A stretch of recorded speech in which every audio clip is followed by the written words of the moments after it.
and one thing only, whether it's personal injury or workers' compensation, and we never charge by the hour. So if you win big, we win big. Morgan & Morgan, forthepeople.com. Live from ABC 7, this is Eyewitness News. Southern Californians looking for ways to beat the heat today amid sweltering temperatures this weekend. Some areas topping 100 degrees in the middle of June. Hello, and thanks for joining us. I'm Jory Rand. And I'm Rachel Brown in for Veronica Miracle. This is Eyewitness News at 6 on ABC 7, ABC7.com, and streaming wherever you are on the ABC 7 Los Angeles app. We begin with that extreme heat we're just talking about. Taking a live look outside now, it's still really warm out there. Let's go right to Alex Cheney, who is tracking all of those sizzling temperatures. Yeah, a very hot day for some areas of Southern California today. 113 degrees out into the desert in Palm Springs. That's an area with that excessive heat warning. 103 in Lancaster, 100 degrees in Woodland Hills, and a lot of other 90-degree readings out there. It is hot today. We're getting near the end of this heat event, so the excessive heat warning does expire at about 8 p.m. I think that's just about right. This has affected the entire southwestern United States. Phoenix, Las Vegas, those areas also hitting 100 degrees today. Palmdale at the moment, 93 degrees, down from the daytime high of about 102, and some sunny skies in Van Nuys where it's 86 degrees right now. Temperatures at the moment, if you're by the coast, it feels great. 72 in Los Angeles, 88 out into Riverside right now, 92 degrees in Santa Clarita, and 94 degrees in Woodland Hills. Still to come, the cool down begins tomorrow. I'll share the cooler numbers with you, and boy, are we grateful for those coming up here in the 7-day forecast. Okay, Alex, thank you. And as he just said, to the east, it's hot.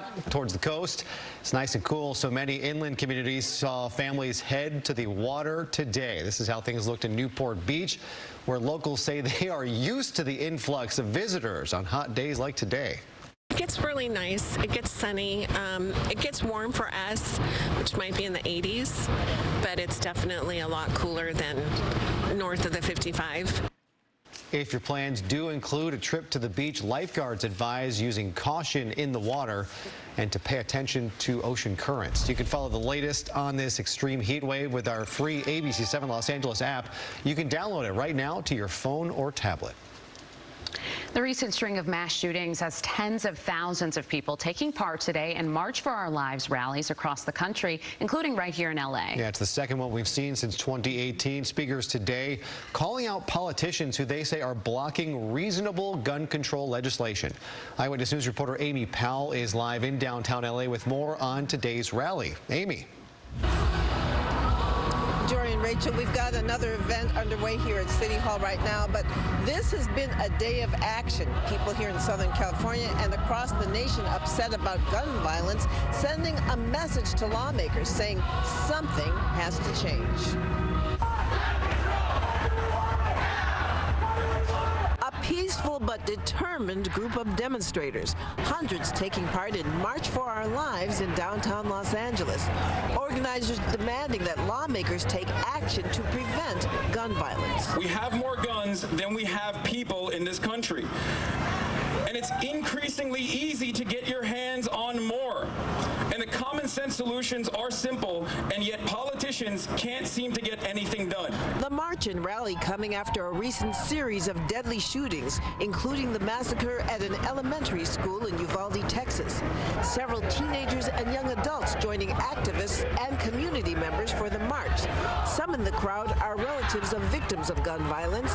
Others are survivors of mass shootings. In 2018, Cameron Caskey, one of the organizers of this event, was a student at Marjorie Stoneman Douglas School in Florida when a gunman walked in and killed 19 people. I have seen politicians tell me and my friends that we're the generation that's going to make a change. I have seen politicians make promises that we are going to ban assault weapons. I have seen politicians make every promise in the book. And you know what? Here we are. It's 2022, and the shootings are only ramping up. No justice! No peace! No justice! No peace! Demonstrators say they won't give up. They won't stop fighting for change. 1 in 3,000 Americans will be shot this year. This is not normal, and this is not okay. I do not accept that this is the price we have to pay to live in this country. This is an epidemic. Activists activists are planning what they're calling a National Week of Resistance in October. Reporting live in downtown Los Angeles, Amy Howe, ABC 7 Eyewitness News. Amy, thank you. 9 people, including 2 children, were hit by a car in Westlake this morning. Fortunately, it looks like everyone is going to be okay. This happened on Alvarado near Wilshire around 9 a.m. Firefighters and paramedics were called to the scene where that driver lost control of his truck, jumped the curb, and hit that group on the sidewalk. He told police he thought someone was pointing a gun at him and lost control.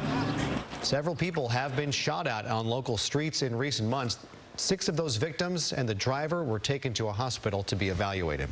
And a smash and grab robbery at a jewelry store in Puente Hills. This video from an Eyewitness News viewer posted to Twitter this afternoon showing 4 masked people dressed in black running through the Puente Hills Mall. This happened after sheriff's deputies say the gang smashed glass display cases into Daniel's Jewelers, making off with an unknown amount of jewelry. The 4 remain at large at this hour. Well, tonight, thousands are expected to flood downtown L.A. for the Pride in the Park celebration at L.A. Historic Park. Eyewitness News reporter Irene Cruz is live in downtown L.A. enjoying the big party. Hey, Irene. We've been watching thousands of people really enjoying this festival, showing off bright colors and plenty of pride. And let's give you a look at what's happening here at the festival. There is a big main stage where people have been performing all throughout the day. There is a TikTok booth, and there are places you can take photos for social media. It's all part of a big weekend of private events in LA.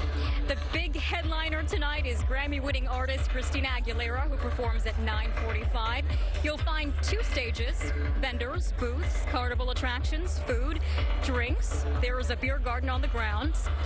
This is one of the largest LGBTQ+ celebrations in the country. Other performers for today include Sid, Edward Frame, Rebecca Black, Chica, and Bob the Drag Queen.